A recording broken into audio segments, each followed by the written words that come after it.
I've got this KBS Tour GPS 120 graphite putter shaft. Now, I've built it to pretty much the same specs as that Bryson putter was, but an inch shorter because I found myself being a bit fatter than I wanted to be. The butt end was getting a bit close to my belly. Oh, you're physically fatter? Physically fatter. Yes. Yeah, no, you are, yeah. I think a few more weeks I would have inadvertently been anchoring. Yeah. So I had to go an inch. Few too many curries. Correct. Or Chicken whatever tikka madras.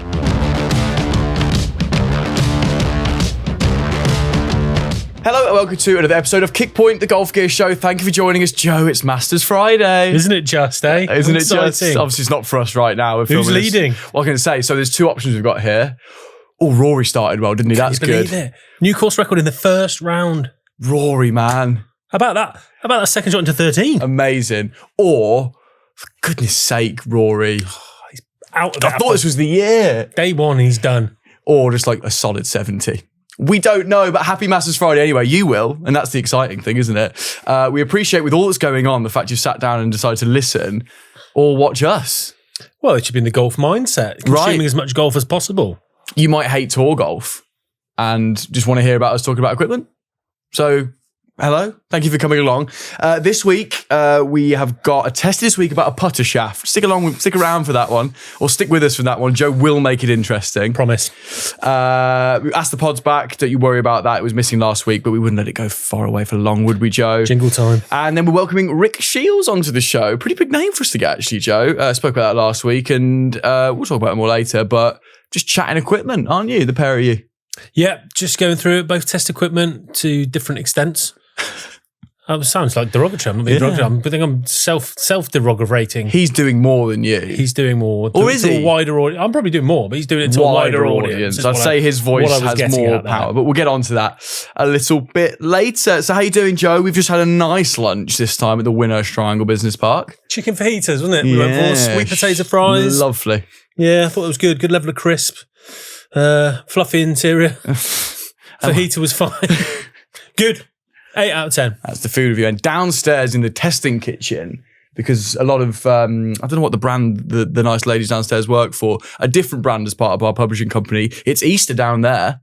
Isn't it just? Full of eggs, little some of the most value I've ever seen in Easter egg selling in there from us. We just got some good Easter eggs staff for not a lot of money. So that's the frame of mind we're in. A bit of admin, Joe. I'm going to do it at the top of the episode this time. Go on.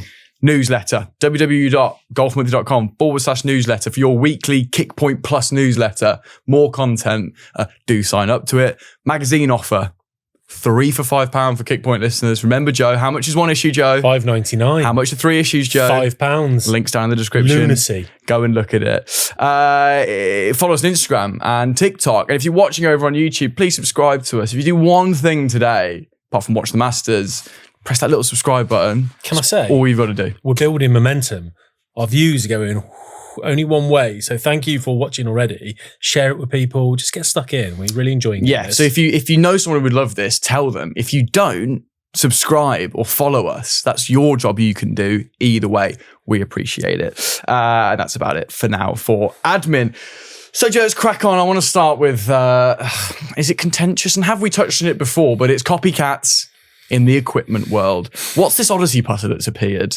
Yeah, it's sort of put the cat amongst the pigeons. I haven't seen the full name of it yet, or maybe I haven't forgotten, and that probably would have been useful to know. Yeah, but we'll put a picture of the thing up. Odyssey and Lab Golf, swear jar. Boom, that's 2 in 2. 2 in 2 weeks. Been going head to head a little bit. They're having it off. They are having a little bit of equipment beef, aren't they? There seems to have been, since Odyssey brought out their square to square, start trying to capitalise on the zero torque phenomenon that Lab have been spearheading in the last couple of years. I don't know why specifically it's kicked off with Odyssey before now, but there seemed to be a bit of back and forth, and now Odyssey seem to have landed quite a blatant blow by producing a putter in the square-to-square range. It's about to come out by the looks of things. That very much looks like the DF3 or the... Very much. It's the same footprint. It's the same footprint. Yeah. And a lot of the comments section has been going a bit nuts on that and saying what a disgrace it is, Lab knockoff, cheapskates, just some very derogatory stuff towards Odyssey. Some people saying It's absolute fair game. And I wanted to know where you sit on it. What do you think about it? Goodness me, Joe, opinions. I struggle to have them. I like to kind of push you into having Thank you, Dan. opinions. Right, well, where I stand. No, I think it's probably fair game because this is hardly the first time we've seen it. I mean, last week we looked at Tiger's 2019 bag. We looked at that Scotty Cameron putter he's got, which you described verbatim as a ping answer. These things happen, don't they? The manufacturers will crack onto something that clearly works, and providing that specific footprint or shape isn't patented somehow, I don't think you can just patent a shape. Yeah, that's a discussion to have with one of the manufacturers at some point. Find out what you can actually protect. Then we need to speak to a lawyer. Should we get a lawyer on the show? I think given some of the content that we've been, some of the things we've been saying, I think a lawyer they'd shut the whole thing down. A lawyer on hand would be a useful addition to the team. Yeah, I've brought receipts here. I think it's fair game, and I'll tell you for why. Go on. It's got me thinking about copying in golf in general. And this has just happened for years. My first receipt is from Gene Sarazen, who basically invented the sand wedge. Do you know this? No. So Gene Sarazen, one of the most successful golfers, historical figure, fantastic career, and one of the sort of the premium players of his time. He was taking flying. Here's an interesting story, if I do say so myself. Here we go. He was taking flying lessons from Howard Hughes, the aviator. You've seen The Aviator with Leonardo DiCaprio? Have you heard of Howard Hughes? Entrepreneur, rocket scientist, big into aviation. And anyway, he was having lessons. He was a guy who went mad and locked himself in a room for years. Mad. Okay, fine. I'm sorry, this is deaf ears. Right, you need to go and watch The Aviator with Leonardo DiCaprio. Great film. He plays Howard Hughes. Brilliant. Okay. Anyway, he noticed on takeoff the tail of the plane going lower to provide lift. Yeah. And he decided he would apply that to the sand wedge. So what he did is he lowered the back edge of the sand wedge and essentially invented bounce. Wow. So he did that. Gene Sarazen invented bounce. Facts. Took it to the Open Championship, came in from America, took it to the Open Championship, didn't tell anyone about it, was slipping it out of all these pot bunkers like a dream, won the Open Championship. And then before you know it, everyone in the world is using bounce and have similar designs of sand wedge. So wider soles, lower trailing edge, higher leading edge to provide the bounce to get it out. So that's one of the earliest examples I could find about copying. Think about metal woods. TaylorMade were credited with the first metal driver, really, the Pittsburgh Persimmon, I think they called it. Then all of a sudden, the rest of the industry has metal drivers. Think about the Ping Answer, the most copied club design of all time, I would say. Who doesn't have that Ping Answer style shape in their range? Odyssey themselves could argue that the Mez from the lab is a very, very similar shape with the wings to the number 7, which is also one of the most copied putter designs in golf. It seems to be the way the world works, whether it's not just golf and equipment industry. People figure out what people are consuming and what people like and analyze market trends, and they service those trends. And that seems to be what's happening. They seem, Odyssey will look at that DF3 and go, wow, that's been a really popular shape. We've seen a lot of people in that. Let's knock up a version of that. And based on how much their number 7 is copied, I would say it is just fair game. It's open season, isn't it? So this DF3 is just the modern version of those examples you've given. That's just the one we're currently living in right now. And because it's the current thing, everyone's getting a bit worked up about it, forgetting their history lessons, as you've just thankfully given us, that this happens all the time. I think it's also kind of the David and Goliath story, isn't it? So Odyssey being the number 1 brand in golf, under Callaway's umbrella. Sorry, yeah, number 1 putter brand in golf. Sorry, yeah, calm down. Under the Callaway umbrella with huge corporate backing, plenty of money, plenty of R&D, whereas Lab is very much sort of the underdog of the time, a much smaller operation that's been doing really well and burst onto the scene. So I think people are putting some emotion into this and saying, well, that's not fair. You can't just rip off this smaller company and you can. It's what happens. It's what's done. It's what's done in even the content world. Like, I thought, going back to Singapore trip, I sat down with Hogan Moulton, I think his name was, Bryson's creative director, for all his YouTube stuff and all his social stuff. He came up with the idea of Bryson hitting over the house and things like that. And I was asking him for advice for Kickpoint and Golf Monthly. And one of his biggest pieces of advice was work out the trends, go and find out. And he said, look outside of golf for a start. If you start looking inside of golf, I'm going a bit off track here, but if you start looking inside of golf, you'll go stale and you'll just make what other people in golf do. And he said, we look outside of golf for inspiration from what the biggest creators in the world are doing in their fields, and then we try and bring that into golf. So it's just nature. It's just the way of the world. You look around, you see it. I'm trying to think of an example outside. I'm thinking, do you remember, little, like your little Nissan Qashqai, little SUV things. They weren't around 20 years ago. It was all estates, all sort of sedans, Yeah. Then the Qashqai comes along, sells millions and millions of vehicles here in the UK, and now every car manufacturer's got a little family SUV thing that you didn't see a long time ago. Analysing trends and working out what it is, and capitalising on that, and I think that's where I stand. I'd be interested to know what everyone else thinks, because clearly that's not necessarily the consensus. I would say from the comments I've read, and I know comment sections are difficult to go on a consensus because comment sections are very hyperbolic on either side. There's no one like you there just going, yeah, it's fine. There's no one hugging the middle. It's, oh my God, I hate you. You should all die. And then the other side saying the same thing back at them. It's a very healthy place to be. Yeah. And I feel not unkind saying it, or not, what's the right word? I can't think of the right word, but I've been a big, as we know, we've got the Lab swear jar there, I've been a big supporter and a big champion of Lab and their technologies and the putters in general and the method in general. So it's not that I'm thinking they're whinging. I don't think they are at all. It's just based on those examples that we've sort of set out there, it's just the way of the world. It's the way it's always been. And if you're Lab, you should just be going, okay, well, we made a really good product and we're talking about them now. So and maybe the people who really staunchly defend Lab will then go and buy their product as a sort of, back the Lab. Potentially, and you'd like to think sometimes that the OG, the first one in, will remain that way and might be the most successful because of that. I'd love to see the figures when we're talking about ping answer, for example. Gosh, I would say Scotty Cameron now. I don't know. Would they be? I'd imagine they're outselling ping answers in the Newport 2 currently. Probably. And probably over the last 10, 15 years. Will this Odyssey model overtake the DF3 ever? That's the question, isn't it? But that's just the one right now, isn't it, Joe? And I think I'm in agreement there, sir. But do let us know down in the comments, wherever you're watching or listening, whether you think copying like this quite blatantly is just fair game or not. Yeah. Time for tested this week. Help me out with this one, Joe, because I can take over. I'm really not.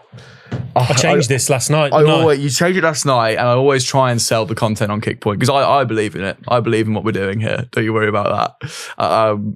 Putter shaft. Yeah. Right. So this is a personal one to me that I wanted to get across, and the point. Sell it to the viewer and listener. The point of getting this across will become apparent towards the end of the section. So basically, that's how to make content. You got to stick around now. What I've done, those of you who watch the Golf Monthly YouTube channel would have seen Dan and I both played. Actually, I played when I played a professional event. We've spoken about it on the pod, haven't we? With Bryson's clubs, and I went and won. I played well. I putted really, really well.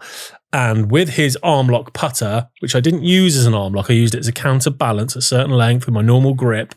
But I really enjoyed the counterbalance of the grip sticking out the top end, and I kept that pointing at my belly button to stop me dragging the handle or flicking. It kept me, it was almost like belly putters back in the day where you could anchor them in. Do you remember? I remember belly putters. Thank goodness. Don't worry about that. I remember Keegan Bradley had one. That's all I can remember, but whatever. So I decided, is this your actual putter? This is my actual putter. Ooh. So this is my Odyssey toe-up number 9 that I've had for, crikey, 7, funny 8. Little thing, bless her. I find her hilarious. God knows how many years. Yeah, she is a funny little thing, isn't she? Stubby little head. Doesn't feel great. Bit unusual. Great personality, though. Plenty of character. Fantastic with the kids. Yeah, absolutely tremendous. But with the Bryson putter, which was the sick putter, the ping answer shape again as another example of that's copying. Interesting. That's just quite a flat out ping answer. Although they've modified it and they had their descending face technology where the loft changed up and down the face to help you with pure roll. I liked it. I didn't line it up when I tried it again quite as well as I lined my own one up. And also I didn't love the feel despite the results, which were great on that one particular day. Unbelievable putts. I was holding some good putts, but I was getting quite a lot of vibration up the shaft. And I didn't yeah, it wasn't quite my cup of tea. And I've started a big campaign with Golf Monthly. Just remember the old floor. Just been told not to bang on the floor by Johnny because he tells us it vibrates the camera. So apologies. Well, the camera's now just pointing at the floor. Yeah, sorry about that. And I've been tasked by Golf Monthly with upping our shaft content and making, sorry everyone, making our shaft content more digestible. God, sorry everyone. Cut. Making our content more digestible and getting more in depth. And one of those things I wanted to do is really get into putter shaft. So I contacted KBS because I wanted to see what sort of difference a putter shaft would make in here. So when I've had my Odyssey number 9, my toe-up number 9 historically, again, I've not loved the feel of it. It's felt firm to me. Before in here, I wanted to try a really stiff shaft. So for about 3 years, I had a KBS C-Taper 130X tipped because I wanted it to be as stiff as possible because I didn't want putter shaft. I was using an iron shaft in your putter because I wanted it as stiff as possible because I didn't want any deflection when it hit the ball. But it made the putter feel really, really firm.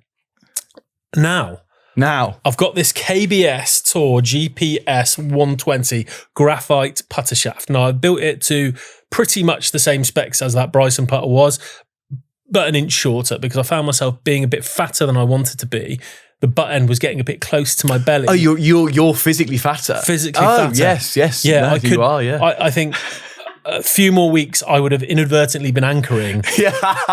So I had to go an inch. Too many curries. Correct. Or Chicken whatever tikka madras. So I had to go an inch shorter than that. So this is at 39 inches long. I've gone with the Jumbo Max grip here, the 17. So the big flat face facing forward as I had it in the other grip. And it's completely, the reason I wanted to bring it up, it has totally changed the feel of this putter. Totally. Wow. Like I love the head. I've always loved, like I said, the ability to line it up and the functionality of it. But the feel before was so firm. When I first got it, it wasn't as firm because it just had the standard Odyssey steel putter shaft in, which is a little bit more flexible. Then I went to that KBS C-Taper 130X. It got rock solid, no feedback, but was exceptionally stable, didn't deflect at all. And now going to this graphite shaft at 120, not tipped, just fitted in correctly as it should be, it feels like it should again. It feels soft off the face. The feedback up the shaft is completely different to anything that it's been before. It's just, I just wanted to highlight for everyone one of the probably the least thought about technologies in the game, which is the shaft of the putter. You might, if you've got an Odyssey putter nowadays, inadvertently have a bit of shaft tech in there from the Stroke Lab shaft. Chances are if you're using a Scotty Cameron, it's about a $2 steel stepless shaft, some of them even, that have no tech in them. They're just a vessel to hold the head. And I didn't really realise until the last couple of weeks how much you could actually change the feel of a putter. I know it in driver, I know it in irons, but I hadn't really done that much experimenting with shafts of putter. And I don't know whether just in particular this KBS Tour GPS 120 is just suiting my frequency, or whether graphite is something I'm going to explore and try and get the different feels in the putter, because there's a lot of companies that do it now. Fujikura do some MC putter shafts. LA Golf, which Bryson uses, they do graphite putter shafts. So I just wanted to highlight in my tested this week, personally, incredible difference in the feel of the putter. Don't be afraid to experiment. Try something out. Go somewhere where they can give you some different shaft options and see what it does. Fascinating. I've never, until this exact conversation, thought about my putter shaft. We talk about iron shafts all the time. We talk about wood shafts all the time. I wouldn't even know what's in my Spider X. I couldn't tell you, and to be honest, I couldn't care, at least until now. So what would people be wanting to do? You basically say you can change the feel. Can you change the characteristic of the putter head? Or are you just talking feel and feedback here? Yeah, you're not going to suddenly change the toe hang or the toe flow or anything like that. It is pure feel. It's basically what's transmitting the feel of that, the impact feel from the club head up the shaft to your hands. So it's telling you how that feels. And the vessel that takes it up there, which is the shaft, holds the key to how that feels for me. And like, I spent ages thinking, right, I was contacting an Odyssey to see if they could mill out the face and put the white hot insert in there, because I just wanted it to feel softer. Didn't think it was going to happen. Then all of a sudden, just on a whim, right, I'm going to build it like Bryson's. Oh, look, KBS have sent me this. I'll try that. totally different and exactly what I wanted to feel. It's something that's new to me, so I don't have loads of information. And not a lot is new to you. No, because you've been around a while and you love golf clubs. But it's something I've never dabbled in, the world of putter shafts, and it's opened my eyes, and it's going to open up a big can of worms because I've been sent some other stuff. The BGT, so the breakthrough golf technology, which we were going to originally talk about. They've got the BGT Tour. I'd prepped hours for that as well. I'm sure you had. I'll be intrigued to see your notes afterwards.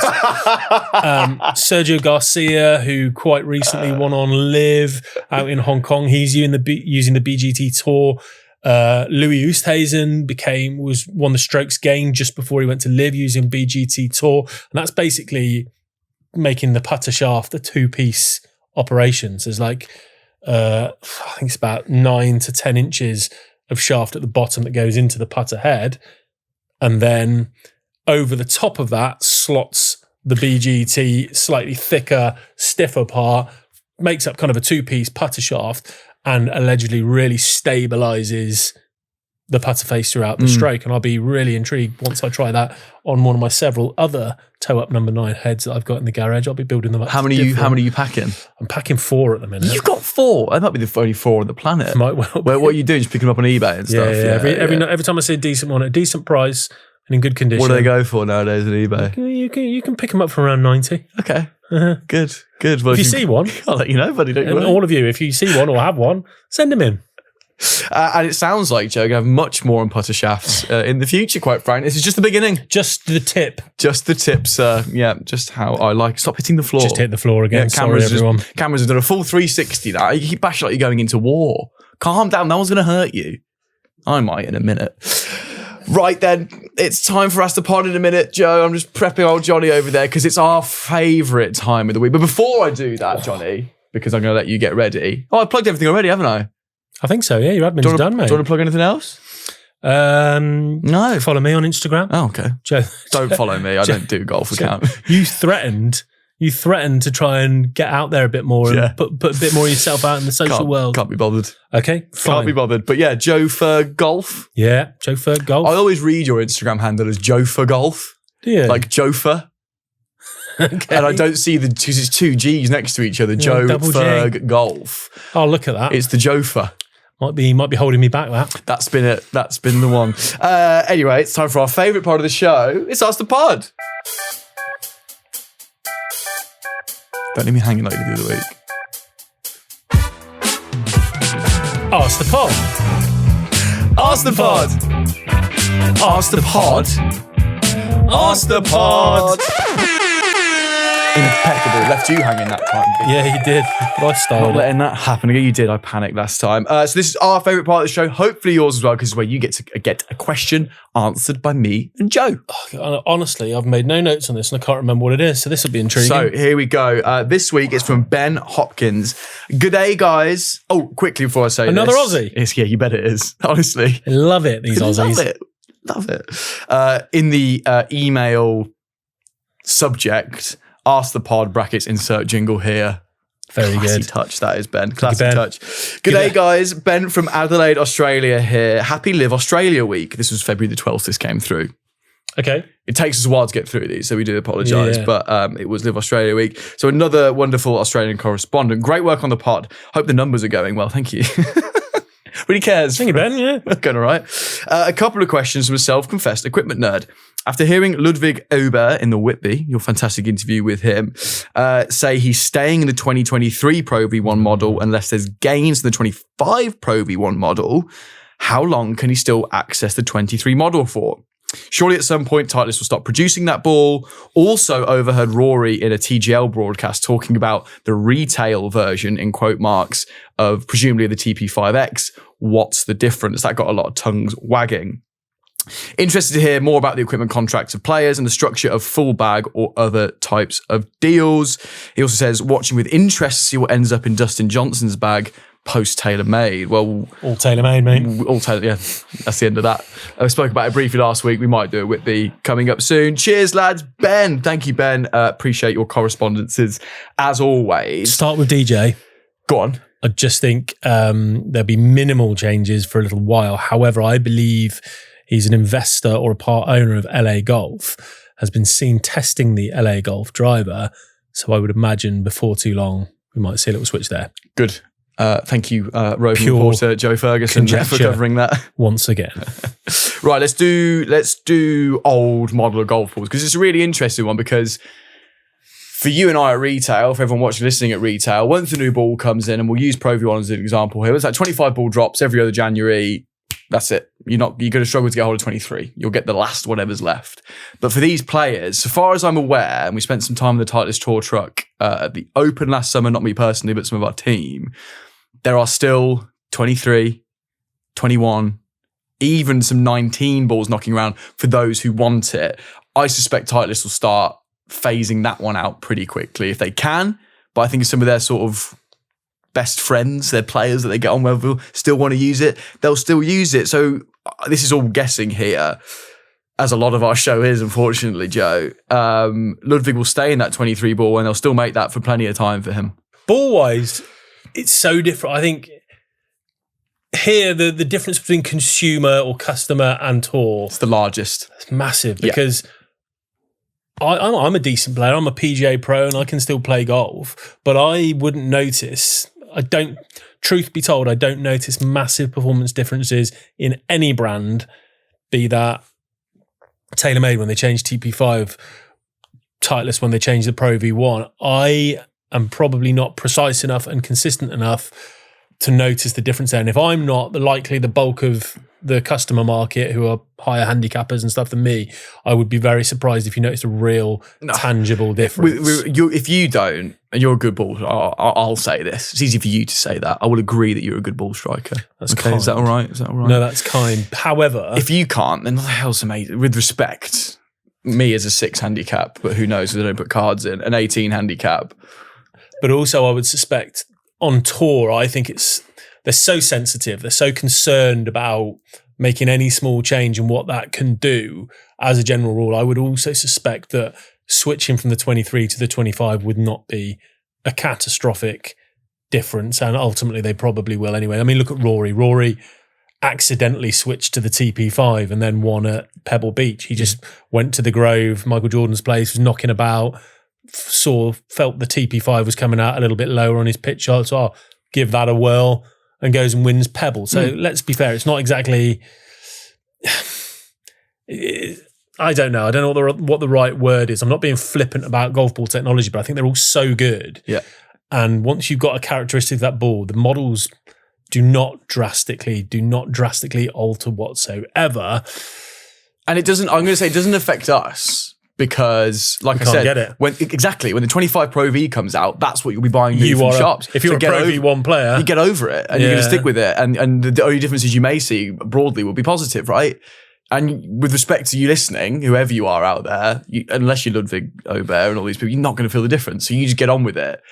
For manufacturers, as long as that player is still playing a ball that says Titleist on it, and they can say when they win an event, player chooses Pro V1 to win Pebble Beach or to win... They very rarely say player uses Pro V1, but it was the 21 model. I mean, if it is the 25, they'll let you know in the press release. Correct. Otherwise, they won't. So as long as they're still in the ball and they're still making it, fine. I suspect the 19 Pro V1X, they'll be desperate to phase out because you've got to have that being manufactured somewhere at their ball plant. But for TaylorMade and the likes, they could still shout about Rory, for example, using that ball. So yeah, I think to answer the question... Surely at some point Titleist will stop producing that ball. Yes. I think you'd be surprised how many versions of it they still do have knocking around. And then they've got star and left dash and left dot, all for tour only at the minute. So as you said, the difference between the consumable and the pro ball feels like the biggest gap. And is why, quite frankly, this is an avenue we can go, not going to go down now. Bifurcation on the ball would make most sense to me, but whatever. It would be a very interesting one. Yeah, and Titleist are obviously known for ball. That's their primary... I mean, they make some great clubs as well, but that's their primary concern. Number one ball in golf. Number one ball in golf, has been for quite some time. And interesting to see those, as you just named them, the left dash, the left dot, the kind of the tour only options that you do get within that. They're one of the few companies. I know Callaway have the odd ball that you can't necessarily buy at retail. Few odd balls. Few odd balls at Callaway. TaylorMade not so much, or is it not so much a TaylorMade? Getting on to the next point. So yeah, let's talk about this because he's definitely got tongues wagging. It was a brilliant little. I'm going to prep. Yeah, please. One of the good things come out of TGL is a couple of hot mics, and as Ben said in his email here, overheard Rory talking about the retail version of the TP5X. Was that to Colin Morikawa? Because they're both TaylorMade ball players, so It was Colin Morikawa. They were nattering away because Morikawa shushed him quite quickly. Did didn't he he now? Shushed him up. Yeah. Okay, so what's the tea? What's the gossip, Joe? So Rory said something like, I think he played a particularly spinny pitch shot. And at TGL. Those 6 full swings trying to figure out what was going on. Funny that. Or was it by the green? Sorry. It was on the green. Excuse me. But I thought you meant funny because it was the artificial. It seems to grip like Velcro. It does, isn't it? Anyway. Incredible. And I think someone obviously commented on it and Rory was quite pleased with himself. And from what I can, so I'm just trying to scroll back. Joe's not just checking Instagram right now. I'm not. He was. We are on camera. Well, I'm checking WhatsApp. He was sort of pleased with himself and said something like, yeah, can't believe it. And that's the retail version as well. And then Morikawa sort of went, gave him a little shush up, which got everyone going, what do you mean the retail version? What are we playing with? And what are you playing with? And I'm still not sure where I net out on this. So we've got a little chat with some of the TaylorMade tour team and I put it to them. I was just asking about that particular instance. And one of them got back to me and said on that particular instance, Rory was referring to his product for TGL that were bought at retail. That we say he literally nipped to the PGA Tour went Superstore. To the shop because he'd switched balls at Pebble 1, didn't have enough balls for TGL, so he'd stopped at a shop to buy them. And the tour product that he plays is what it says here is exactly the same construction as retail, but they use a different stamp to ensure that his ball has been double checked for speed to make sure it's conforming. So the only difference it's saying here from TaylorMade is that it's gone through 1 or 2 little extra checks to make sure it absolutely cannot fail a non-conforming ball test for speed. Because imagine the scenes, you win at Pebble and all of a sudden your ball manufacturer effed up on a check and balance of their product. Which is an interesting one because I'd never heard of a ball being tested. We've done driver creeping. Yeah, and I've seen driver tests. I've seen the people taking drivers off to do it. Ball? Who's doing that? That confuses me a little bit there. So I don't know. But I've been to the ball plant in South Carolina where they make the TaylorMade balls. I've seen the same cores go around the factory and enter that tour department and go through the same treatment as they do out in the main retail section. And again, the only difference that you could see in the tour area was that they would print some different numbers and print TaylorMade Raws on there instead of TaylorMade 1 or 2. So it's a tough one. I don't know how to I don't know whether I've got my slight conspiracy hat and I think, maybe there is a very slight difference because Rory was referring to a dimple pattern as well, which is interesting. So I still don't 100% know where I net out on that. But TaylorMade is saying it's just purely that extra check that it goes through, different stamping to make sure it's conforming. I've seen it with my own eyes, but even I'm questioning that. But why would the stamp affect the amount it's spun? It's like the X-Files. Not quite the X-Files, but hey, we're trying to do our bit. We're doing our research, and that's what we've come up with. How about that? Did you like that, Ben? Yeah. Good question, though, Ben. Thank you, because that got tongues wagging in the studio this afternoon. If you want to know more, as you said, on the sort of deals and the number of club deals and stuff, Dan's your man. Dan makes that up as he goes along. Guesses entirely, looks in people's bags, sees how many TaylorMade clubs they have and goes, he must be on a 10-club deal. Famously. I've always said that. I've always said that. So thank you, Ben, for your email. And if you would like a question answered just like that, but it'll be a different answer, of course, because it'll be a different question.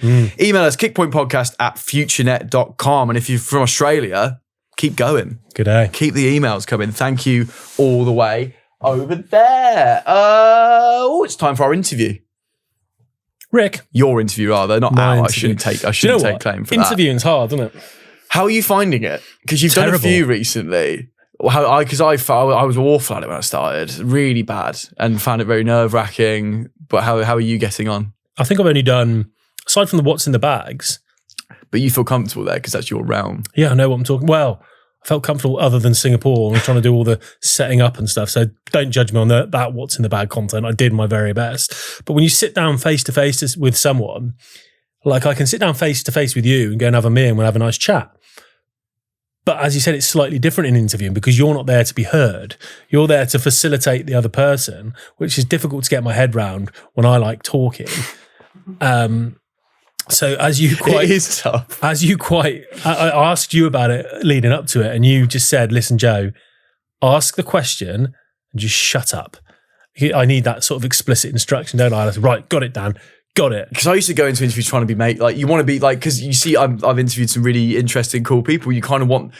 I used to go into interviews and want them to go away and go, "Oh, he was cool," but they don't care either way, and not in a they're being mean way. They've just got other stuff going on. They see so many people asking them the questions. So don't try and be their mate. Ask a question and zip it. They don't want to hear about you either. And it's a horrible thing to say. I tried to be his mate, I think. But for people who didn't listen, last week, where we had a good catch up with Joe about Singapore, go back and listen to that if you haven't already. Just contextualise it for people who might be tuning in for the first time about where you were. You had a little chat with him the day before to kind of break the ice, which was nice. Yeah, bumped into him. So Singapore for the live event. Obviously, he was out there doing his live content stuff. Jet lagged severely. Wandered out in the middle of the night to try and get some crisps because I was hungry. Bumped into him coming out of a shop. Just introduced myself. Said we were going to do some stuff the next day for Golf Monthly. He knew who I was. He'd seen some of the stuff. He'd seen you. He'd seen your Bryson vid. He'd seen the Bryson vid. Yeah, said he really liked that. He thought we'd met before, and I think he probably just like maybe seen a clip or two and recognised my face. Maybe you're so charismatic on the screen that it feels like I've met you. I think that's exactly what you meant. Yeah. So we just had a little. Like I said, it probably ended up being about half an hour just chatting away in the middle of the night in Singapore, no one else around. That must have been really weird. Shooting the you know what. Yeah. It was weird, but it was fun. And then because of that, I think that's what made me think we were mates. And then I just interviewed him. Maybe you are. Maybe we are. Maybe you are. And I interviewed in just too much of a matey style. So, Don't apologise for what's coming up, Joe. It's really, really good. So it's not a what's in the bag per se. It's just two equipment testers, hanging out, talking clubs. Yeah, but Michael Parkinson doesn't ask a question about Muhammad Ali boxing and then say, "Oh, I boxed once, by the way." Like, I think I did a bit of that. So, bear with me. Well, we'll let you, the fair viewer and listener, be the judge. Here is Joe's chat with the biggest golf YouTuber on the planet, Rick Shiels. Sorry. Right, I want to welcome to Kickpoint Mr. Rick Shiels. Rick, thanks for having me. It's a pleasure, more than a pleasure. This is a safe space for gear nerds to get together and talk about equipment and not be judged. A safe space? It's a safe space. Do you have a safe word? No, there's no safe. Well, you can do if you want. Grip tape. If it gets too much, just shout grip tape at me and I'll tone it down, okay? So I've just got a few questions. So it was one of the most influential voices in the game, certainly in equipment. You get to test everything. I just thought it would be really cool to sit down and talk to you about golf equipment.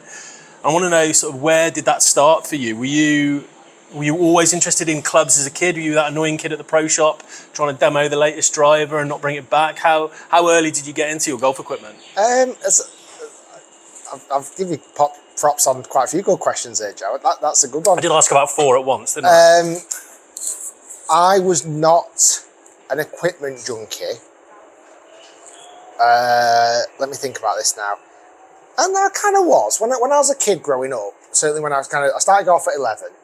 And probably between 11 and 18, so I went to golf college between 16 and 18, and I really started to get into my golf equipment a bit more then. But between 11 and 16, it was very much like, I didn't come from a super wealthy background. I wasn't one of those kids. If I play golf now, I wouldn't be one of those kids with a tour bag and an electric trolley. You see them. I'd be the kid with a pencil bag and a real mishmash of golf clubs. Almost none of them new.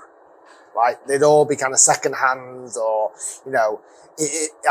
my first driver I remember getting was like the Callaway Steelhead driver. Even though there was the Big Bertha out and the biggest Big Bertha out, I kind of got the Steelhead, which I think at the time was like £150, where those ones were like 500.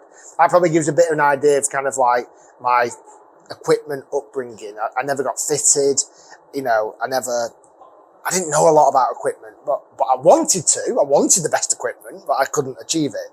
I think where I probably managed to get more equipment was either putting comps at the golf club with your mates, and you end up somehow walking away with a Scotty Cameron winning thinking, their putter, how the hell's that just happened? So I think a little bit of that took place. I was always really interested in golf balls. Okay. Yeah, because I suppose that's more of an affordable product.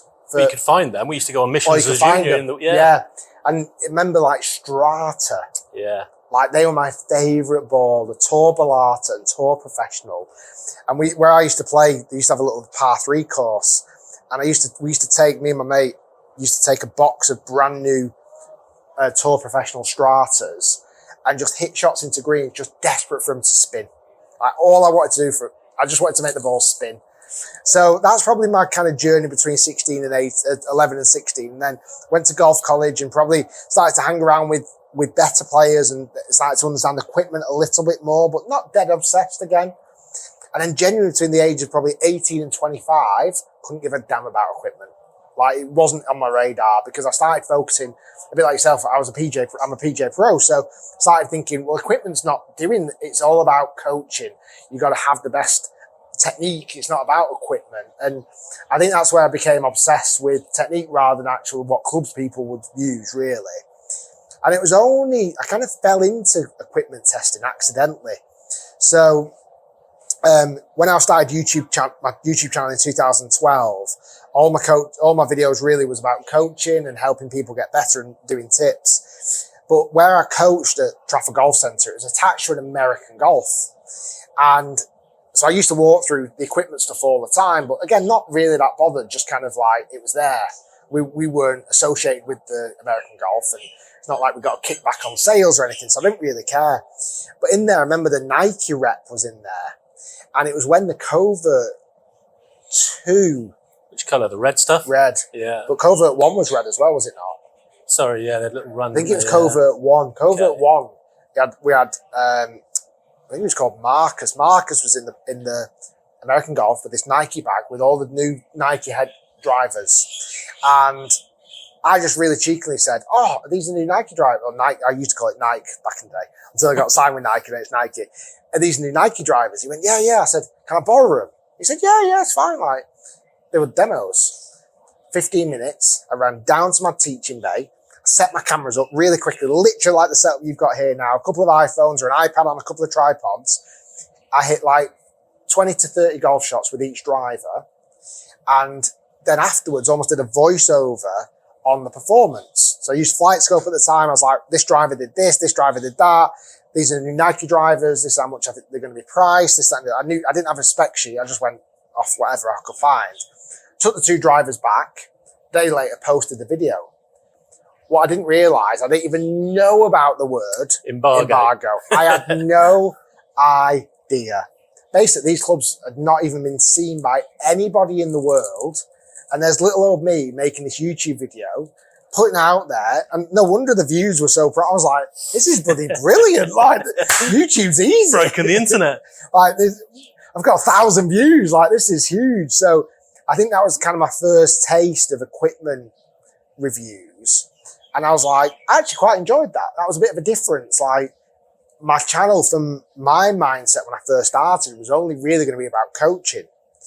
And then when I started getting into equipment, I was like, well, this almost feels like free content. Like, this is great. And I always remember, so I've done a bit like that again, borrowing clubs from American Golf, like ones that have been actually launched now rather than going in pre-embargo, but like learning a little bit more about the clubs and actually just enjoying, like, it was in that era where like TaylorMade RBZ2 was a driver, you know, the one with like the yellow stripes on top. And like, do I know it? I played it for 2 years, Rick. There you go. Like, I felt like I'd really hit a boom period in equipment technology. Yeah. And, you know, the only way really people knew about equipment, let's be honest, was golf magazines, like Golf Monthly back in the day. That's how I learned about equipment. And it was like, there's this new world of actually being able to put it out there. Now, again, I wasn't the first. Like, even before I was doing it, Crossfield was doing equipment testing. So like, I was never the first person to equipment at all. And I kind of saw, well, actually, I see an opportunity there. And I kind of started to fall in love with it. I was like, I'm actually really enjoying this now. And I kind of took it a bit more serious and kind of really built my career on it to some degree. It's an arm of my business. Like, we have the equipment channel that we've set up now, HIT, which we still do equipment on. I do my coaching content still, not as much, but still do it. Obviously do my on-course playing and challenges, etc. But it's been a real kind of arm of the business for a long time and a good way really to get people watching the channel because they'll search new TaylorMade driver. they'll search whatever it may be. And that's their way into you then. I'd like to think one of my videos is going to pop up first, so it's kind of helped the channel grow as well. Is there anything you like reviewing? Because I review clubs and I look after drivers and irons at Golf Monthly. You do a bit of everything. Is there any particular sector that you enjoy, whether it's like tech, lasers, clubs? I still like golf balls. Really? Yeah. I don't know what it is. I know it's hard to really. I say it's hard. It's hard to test the golf ball, but also I feel like I've got a real feel for certain golf balls, and I can portray that in a video. Like, I can flick up a golf ball and go, give me. Almost, let's say I had 10 golf balls in front of me from 10 different brands. I can almost do keepy up and go, that's the softest, that's the hardest, that's this, that's that. That's going to be the spinniest. Like, I can see a challenge coming on there. This is a social vid. Blind keepy ups. I feel like there's a way of being able to kind of test golf balls. And as I mentioned before, it's quite a low risk product for fans and followers to buy. Like, if they spend 30 quid on a box of golf balls, if they were terrible or they don't like it, okay, it's not the end of the world. It's better than spending £500 on a driver they're not going to like. So I really like golf balls. I really like putters. I love drivers. I'm not so fond on wedges. Probably my wedge game's the worst part of my game, so I'm not that arsed about testing wedges. and I really like iron testing. Iron testing's probably the hardest one because it's like, what are you actually measuring? Well, I was going to ask you a bit about that, and sort of leads on to my next question about indoor and outdoor testing, because obviously you've got your HIT studio, which is like, I'm so envious of. It's just such a cool place, and I'd like to hear about how that sort of helped you club testing. But particularly with irons, do you prefer testing indoor and outdoor? Because I always find turf interactions quite a big sort of how they work with irons. Yeah, no, in a dream world, my mat would be grass. So have you ever been to the Ping HQ in Arizona? I was immediately thinking TGL. I was thinking then get some those squares imported. So the Ping HQ in Arizona, they have an indoor fitting studio and they crate in a piece of turf. We did consider it in the HIT studio, but a bit of a challenge in Manchester. As a phrase I've heard a lot this week, which I know it gets called this, but I've heard a lot, how the UK is called Mud Island. Oh, really? To a lot of people. That's new to me. But a lot of people say, when are you heading back to Mud Island? Oh, wow. It's kind of a bit offensive. I kind of get it though. But like having a boycott this, having a crate turn up of wet mud. I'm not sure, but like I don't know if there is a perfect. Maybe TGL is the perfect from a product testing standpoint. It could be the perfect, but then they've had some issues with the simulator launch monitor, haven't they? But yeah, I think closed data, the temperature of you, I think is really important. Like in that studio, we have it at the same temperature all the time. I can always test in t-shirt where I've tested drivers in the past and outdoor tested. I've got 3 or 4 layers on. Yeah. It's not really a fair test, really, when you think about it. But this is why I probably never really brand my equipment videos as tests. So I think there's a test which is like scientific and it's measured and it's very calculated. Mine's much more of a review. I feel like review is so much more opinion based. And feeling and like picking out certain things from the numbers. Knowing that, if we're all being honest, a test of a golf club would be really in depth. Robot testing, multiple of different abilities, off turf, off a mat, off different launch monitors with different golf balls. Like, if you were to really go to town with it, you'd have every reviewer perfectly fitted. That's not possible, is it, really? Let's be honest. So I don't like to brand as a test. I want to give my honest opinions, and it is opinions on look and feel, but then show some facts on, well, that's how far the club's going. That's the spin rate. That's the launch angle. That's the peak height. It's strong lofted, so it's going to go a bit longer. It's going to suit X, Y, and Z golfer. If you want to buy it, great. Is it better than last year's? Debatable. Well, you've led me on to another question there. Obviously, testing drivers, I see year to year, the incremental gains now are tightening more than ever, I think, certainly between 2025 and 2024 models. We've seen it with players like Rory and Scheffler still in their old products. I think something like 5 or 6 out of the first 6 or 7 tour events on the PGA Tour were won with older products. Where do you sit on that? Do you think the manufacturers are sort of coming to the end of the road of what's available in terms of innovation and certainly big leaps?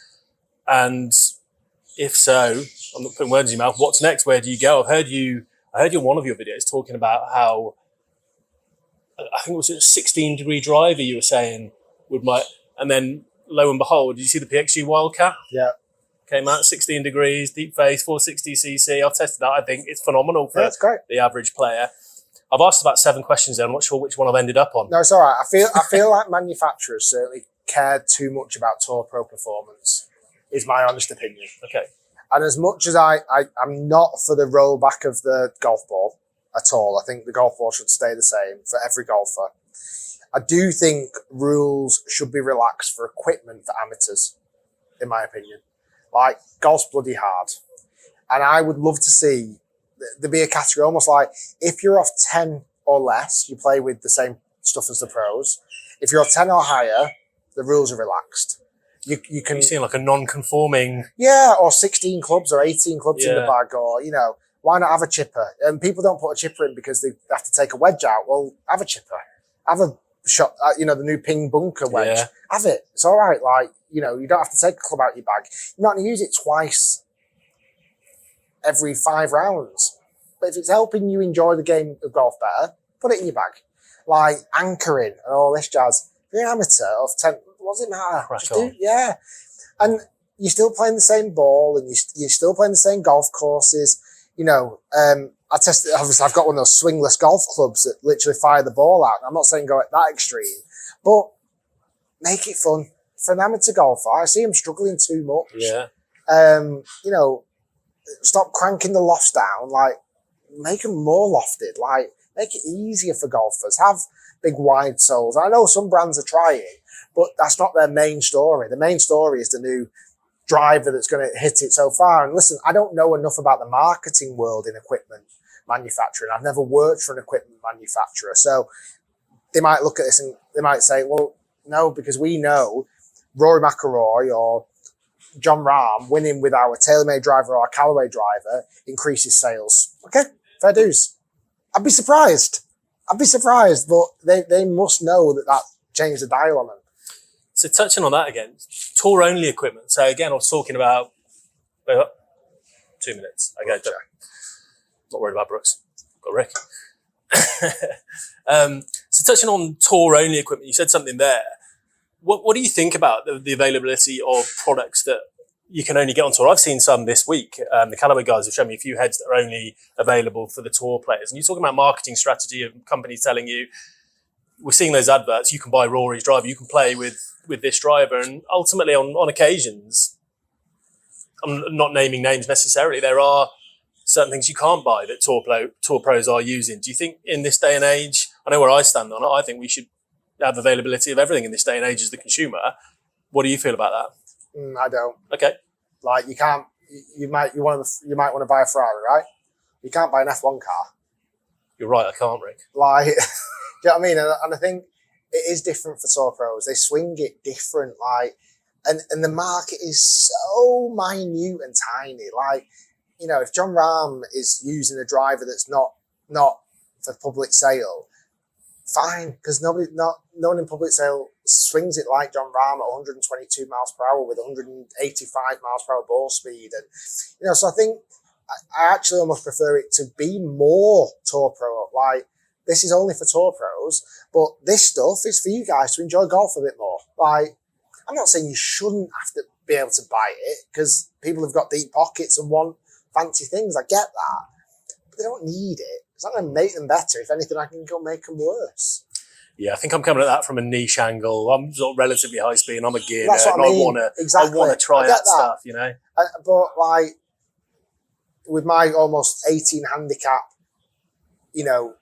hardcore golfer watching this, he's like, I don't need that tour whatever driver. I just don't think it's necessary, really. Get it. All right, well, that's brilliant. One more. Having played with so many great players this year, this isn't necessarily... Go on, we'll go equipment first. Having played with so many great players since you've come to Live, and even beforehand, is there any equipment in any of their bags that stood out that you just think, oh, that's a bit of me, I fancy that?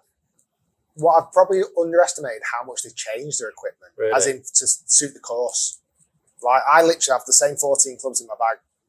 You know, I don't have 16. Like, when you look on the driving range, I can almost guarantee no player's got only 14 clubs. Saw on the Stenson walk on, I think, with 6 drivers in his bag earlier. That's what I mean. So they've always got clubs to play around this new golf course. And obviously, when it comes to tournament play, they'll have the 14 weapons that they choose. But how they'll go, you know, I'm actually going to take a hybrid out. And like, even in Hong Kong last week, there was loads to talk about. Everybody had a 260-yard club in the bag.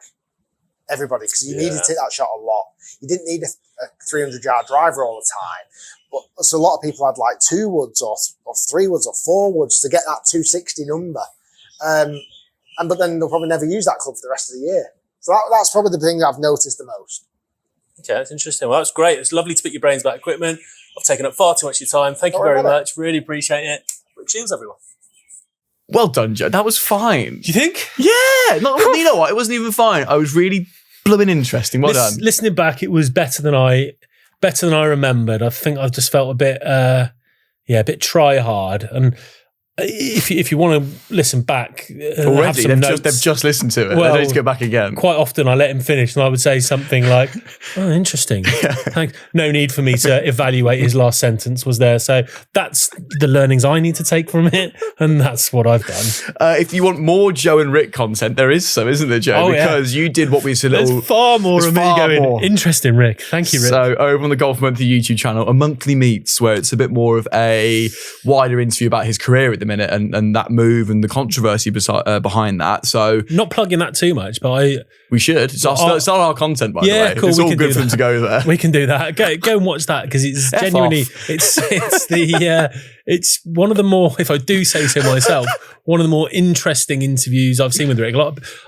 We had this conversation because I made you write the questions because you know about this stuff, and you wanted to steer away from just how did you get into YouTube? Like, we know that story, don't we? I needed the here and the now because that movie made in January was huge. And he didn't shirk away from it. And there was some really interesting nuggets about how he deals with criticism and some stuff I hadn't heard him say before about what he does. Some exclusives. So some exclusive maybe. So yeah, if you can get past me fumbling away. Humping his leg and fumbling. He says some really interesting stuff. Well done, Rick. I think that's going to be out on the Golf with the YouTube channel by now. I don't know with these things. If it's not, you can go and pick up the latest issue of the Golf Monthly magazine or order it online or use a special Kickpoint discount because Rick is our cover star and that interview will also be in there. We really sweated that asset. That little hour interview you had's gone across all Golf Monthly media hard. Got some social cuts as well, getting blind ranking YouTubers. Could be bored of you two. Well, if you're watching this bit on YouTube, again, not to do myself down again, or Rick, he was so generous with his time that there was a few little watch glances from him in the equipment bit because this was right at the end. I think he had an Apple Watch on that maybe some texts were coming through. Yeah, I think he actually genuinely did. Yeah, you might be right there.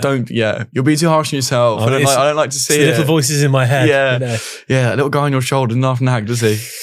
Yeah. I hope you enjoyed that though. And cool, another big name to have on the pod, Joe. That's interesting, Dan. Getting ourselves out there. Oh no, I did it again. Exactly, but it's weird, isn't it? You said that to me over lunch. We don't talk like what? Let it go, Joe. Just move on, Dan. I've said enough. Move on. It's fine. Everything's going to be okay. So sorry. Do you want to talk? We'll talk when the camera's okay. You should get to coach him for this stuff. Where was my training? Just flung me over to You did the PGA. They didn't show me how to interview YouTubers. Well, you weren't trained to be at Golf Monthly, were you? You trained to fit people and I don't know, try and play golf. I think that's starting to show now. Let's wrap this up. Time to go home. Hey, let's not waste people's time. We've got the rest of the Masters to watch. Yeah, enjoy. You lucky Watsits. Cannot believe Sandy Lyle's leading. Can you? I know. Alathabal. Imagine. Woosnam. Who's he be playing? Good shout, yeah. I think it's Langer's last one this year, isn't it? Oh, crikey, yeah. I wonder if, you know how, like, when you turn it on a Thursday, Charlie Hoffman's just 3 under. I wonder if that's going to be happening again. Yeah, it used to be. Yeah, Charlie Hoffman was the one for holding. Chris DeMarco before that would always be leading. Fred Couples before that would always be leading after day one. He made a cut the safest bets. Yeah. So do enjoy that. Thank you for spending some time with us when there's a lot more going on, quite frankly. You have to watch Joe's interviewing style. Sorry, I'm piling on now, aren't I? Next week, what have we got? Tom McKibben is joining us. One of the nicest men I've ever met. Flat out. Great. And explainer on torque in shafts. And by then we'll know who the Masters winner is, won't we, Joe? We will, yeah. We can see if Sandy held on. Go on, Sandy. Go Lyle. on, Sandy lad. Do it for Scotland, son. Right, go and enjoy the golf. Thank you for watching. Thank you for listening. We'll see you next week. Goodbye.